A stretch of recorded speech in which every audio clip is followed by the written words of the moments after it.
আর এবার নজর রাখবো ক্যানিং থানার মহিলা হোমগার্ডের অস্বাভাবিক মৃত্যুর অভিযোগ এবং সেই মৃত্যুতে গ্রেপ্তার করা হয়েছে। কাকে গ্রেপ্তার করা হয়েছে?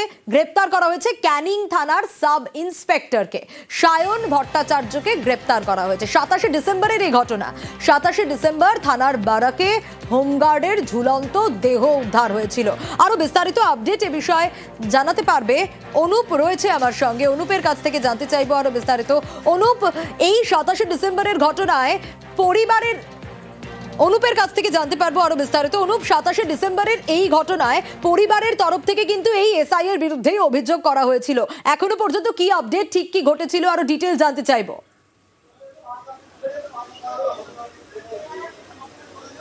দেখো শুনিয়ে 27শে ডিসেম্বর যে ক্যানিং থানার মহিলা হোমগার্ডের অস্বাভাবিক মৃত্যুকে কেন্দ্র করে চাঞ্চল্য ছড়িয়েছিল, সেই ঘটনায় কিন্তু এই মহিলা হোমগার্ডের পরিবার কিন্তু ক্যানিং থানায় একটা খুনের অভিযোগ দায়ের করে। অভিযোগটা দায়ের করেছে ক্যানিং থানার এসআই এর বিরুদ্ধে এবং সেই ঘটনায় তদন্তে নামে ক্যানিং থানার পুলিশ এবং এই ঘটনায় কিন্তু একটি 6 দলীয় সিট গঠন করা হয়েছিল। সেই সিট গঠনের মাধ্যমে ঘটনার তদন্ত চলছিল।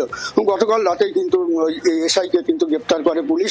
এরপরে তাকে কিন্তু আলিপুর আদালতে পাঠায় এবং তাকে কিন্তু 7 দিনে পুলিশ হেফাজতে নেবে বলে আলিপুর আদালতে তোলা হয়। তবে যেটা সূত্র মারফত জানা যাচ্ছে, তাকে কিন্তু 5 দিন পুলিশ হেফাজতে দেওয়া হয়েছে। এই ঘটনায় পরিবার কিন্তু পুলিশের এই কাজে কিন্তু খুশি। তারা জানিয়েছেন যে পুলিশ যে কাজ করছে তাতে তারা খুশি এবং যারা এর সঙ্গে যুক্ত রয়েছে তাদের দৃষ্টান্তমূলক শাস্তি দেওয়া হোক, এমনই কিন্তু তার পরিবার জানিয়েছে। অনুপ, সঙ্গে থাকো, দেখি পরিবার কি বলছে। আমি বলছি সায়নবাবু যে ধরা পড়েছে কিংবা ওদের সঙ্গে যে জড়িত আছে, আমার মেয়েকে যে মেরে শেষ করে দিয়েছে, আমি সবার বিরুদ্ধে ও হোক কিংবা যাই হোক, আমি তাদের নামে ফাঁসি চাই। আমি যাকে ফাঁসি সাজা পায়, ওরকম কাজ যেন আর না করতে পারে।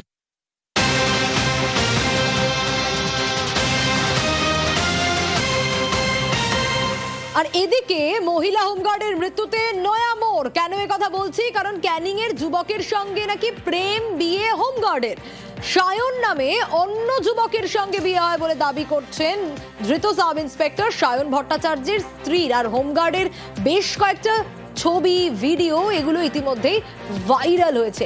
এক্স্যাক্ট কি অভিযোগ করছেন এসআই এর স্ত্রী, ঠিক কি ঘটেছে, আরো বিস্তারিত অনুপের কাছ থেকে জানতে পারবো।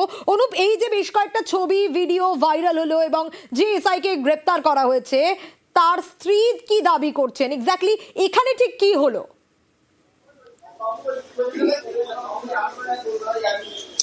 দেখো, এই যে মহিলা হোমগার্ড যার সঙ্গে ঘুরছে সেই ছবি কিন্তু ইতিমধ্যে ভাইরাল। সেই ছবি কিন্তু যাচাই করেনি নিউজ 18 বাংলা বা আমরা। তবে তার এই যে এসআইয়ের স্ত্রী, তিনি দাবি করছেন যে যুবকের সঙ্গে তার এই যে রেস্তোরাঁয় খাওয়া দাওয়া বা বিভিন্ন জায়গায় ঘোরাঘুরি, এমনকি বিভিন্ন জায়গায় দাঁড়িয়ে গল্প গুজব করা, সেই ঘটনায় কিন্তু সেই যুবকের নাম কিন্তু সায়ন, তিনি কিন্তু এরকমই দাবি করছে। এই ঘটনায় তিনি আরো দাবি করছেন যে উভয় পক্ষ দিকেই, সব দিকেই কিন্তু পুলিশ তদন্ত করে দেখুক যে এই ঘটনায় সত্যি কার দোষ বা কে এই ঘটনার সঙ্গে জড়িত, কি কারণে বা এই ঘটনা ঘটেছে, পুলিশ কিন্তু সেটা তদন্ত করে দেখুক। তবে এদিকে কিন্তু অন্যদিকে তিনি কিন্তু আবারও দাবি করছেন তার স্বামীর নামও কিন্তু সায়ন, সেই সায়নের নাম, এবং যে যুবকের কিন্তু এই ছবি দেখা যাচ্ছে তিনি দাবি করছেন, এই এসআইয়ের স্ত্রী, তিনি দাবি করছেন এই যুবকের নামও সায়ন। তবে পুলিশ বা প্রশাসন সব দিক খতিয়ে দেখুক, কিন্তু তিনি এটাও দাবি করছে তার স্বামীকে কিন্তু এই কাণ্ডে কিন্তু জড়িয়ে দেওয়া হয়েছে বলে এমনই তিনি কিন্তু দাবি করছেন। বেশ অনুপ, নাম বিভ্রাটের একটা অভিযোগ তুলছেন এসআই এর স্ত্রী, কিন্তু ঠিক কি তদন্তে কি উঠে আসছে অবশ্যই আমাদের নজর থাকবে। আমার স্বামী শুধু সম্পূর্ণভাবে নির্দোষ। যে লেডি হোমগার্ডের কথা বলা হচ্ছে, ওর সাথে স্পেসিফিক যার রিলেশনশিপ ছিল তার নাম হচ্ছে সায়ন। যে ভিডিওটা উঠে এসেছে সেটা তো খতিয়ে তদন্ত করা উচিত। নামের মিলের জন্যে একটা এরকম ভালো পুলিশ অফিসারকে ফাঁসিয়ে দেওয়া, এটা তো ঠিক নয়। ভিডিওগুলো যেগুলো ভাইরাল হয়েছে সেইগুলোতে পুরো দেখা যাচ্ছে যে ওদের সাথে ওদের কি সম্পর্ক আছে। তারপরে ঘুরতে যাওয়া, একসাথে খাওয়া দাওয়া, এমনকি থানায় এসেও দেখা করা, সবই তো ওরা করতো। একটা মানুষকে দেখেনি। বছর শেষের রাতে পিকনিক আর সেখানেই গুলি। উত্তর দিনাজপুরে খুন যুব তৃণমূল নেতা। গ্রেপ্তার করা হলো তার 2 বন্ধুকে। পুলিশের দাবি, ধৃতেরা জেরায় জানিয়েছেন আগ্নেয়াস্ত্র নিয়ে টানাটানি করতে গিয়ে নাকি গুলি চলে গেছে। শতপ্রণোদিত খুনের মামলা রুজু করে তদন্ত শুরু করেছে পুলিশ।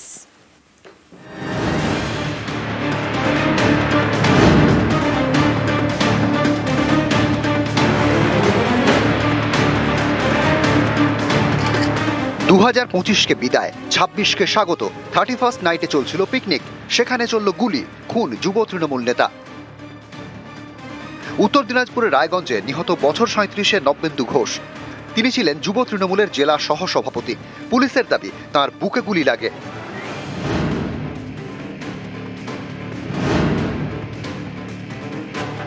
রায়গঞ্জের মোহনবাটি বাজার, এখানেই বাড়ি যুব তৃণমূল নেতা নবেন্দু ঘোষের। পরিবারের দাবি বুধবার রাত 10টা নাগাদ বাড়ি থেকে বের হন নবেন্দু। বন্ধুদের সঙ্গে পিকনিক করছিলেন, সেখানেই গুলি চলে। আমাদের পাশে বাড়ি, নবেন্দুকে নাকি গুলি করে গেছে। এখানে কিচ্ছু ব্যাপার নেই। গুলিটা কোথায় হয়েছিল? ওই যে মাঠে, এই যে পাশে মাঠে। এ বিষয়ে আর কি বলার আছে, এটাকে দেখতে হবে প্রশাসন। তৃণমূলের সঙ্গে আছে, ওই ছেলেটা ভালো।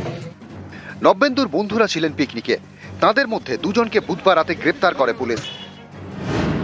একজন শুভম পাল আর একজন পিন্টু সাহা, দুজনই রায়গঞ্জের বাসিন্দা, যুব তৃণমূলের কর্মী। ধৃত পিন্টুর কাছে ছিল আগ্নেয়াস্ত্র। পুলিশের দাবি, জেরায় পিন্টু জানিয়েছেন তার কাছে থাকা আগ্নেয়াস্ত্র নিয়ে টানাটানি করতে করতেই গুলি চলে। যুব তৃণমূল নেতা নবেন্দু ঘোষের বুকে গুলি লাগে। ওখানে পিকনিক হচ্ছিল, তার আগে এসে আমাদের সঙ্গে হ্যাপি নিউ ইয়ারে করে তারপরে বাড়িতে গেল। তো ওখানে একটা ওর ফোনও ছিল, বলল যে মা আমার ফোন আছে ওখানে। আর তারপরে আর কিছু জানি না দাদা, তার সম্বন্ধে তারপরে আমরা কিছু জানি না। ওখানে মাইক বাজতেছে, ওখানে অত হচ্ছে, পিকনিক হচ্ছে কি। পুলিশ জানিয়েছে যে আগ্নেয়াস্ত্র থেকে গুলি চলেছে তার কোনো লাইসেন্স নেই। ধৃতদের জেরা করে তদন্তকারীরা জানতে চাইছেন এটা কি সত্যি দুর্ঘটনা নাকি ছক কষে খুন করা হয়েছে।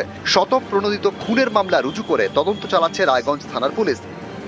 পুলিশ প্রশাসনকে বলবো যে যারা এই ঘটনাকে আঞ্জাম দিয়েছে তাদের কেউ যাতে রেহাই না পায়, দুষ্কৃতীরা যাতে খুব কঠোর থেকে কঠোর শাস্তি পায়। উত্তর দিনাজপুর থেকে মুক্তা সরকার, নিউজ 18 বাংলা। পানিহাটিতে মেলা চলছে, আর পানিহাটি মেলায় নাচ ঘিরে রীতিমতো ঝামেলা, মারপিট, শুধু তাই নয়, মৃত্যুর অভিযোগ পর্যন্ত। রবিবার পানিহাটি উৎসবে দুই গোষ্ঠীর মধ্যে ঝামেলা, আর তুলে নিয়ে গিয়ে রাস্তায় ফেলে বেধড়ক মার, আর 3 দিন পর সেই যুবকের মৃত্যু। এখনো পর্যন্ত কি আপডেট পাওয়া যাচ্ছে, আরো বিস্তারিত এই বিষয়ে জানাতে পারবে সুবীর, রয়েছে আমার সঙ্গে। সুবীরের কাছ থেকে জানবো, সুবীর, পানিহাটি মেলায়, পানিহাটি উৎসবকে কেন্দ্র করে দুই গোষ্ঠীর মধ্যে ঝামেলা ঠিক কি ঘটেছে, এবং 3 দিন পর মৃত্যু হলো আরজি করে আক্রান্ত যুবকের, এখনো পর্যন্ত তদন্তে কি উঠে আসছে? দেখো, 28শে ডিসেম্বর রবিবার দিন সে পানিহাটি মেলা চলাকালীন সেই সময় কিন্তু নাচকে কেন্দ্র করে দুই যুবকদের গোষ্ঠীর মধ্যে কিন্তু গন্ডগোল হয়, বচসা হয়।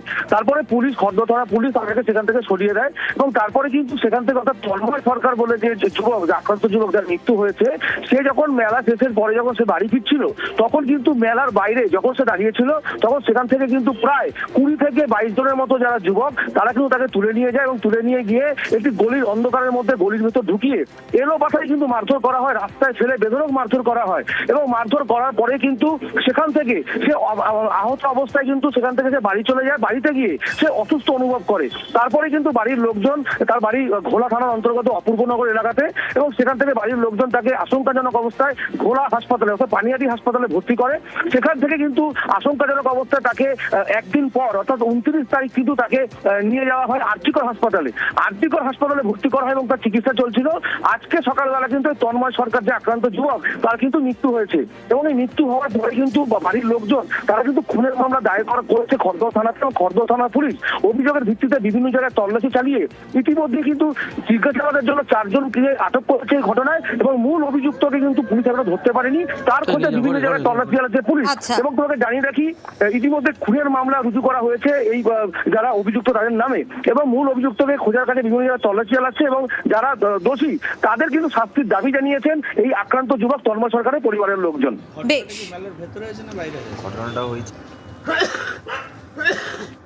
এরকম সবাই মিলে লাথি মেরেছে, ওরা 22-23 জন লাথি মেরেছে রাস্তায় ফেলে। রাস্তায় ফেলে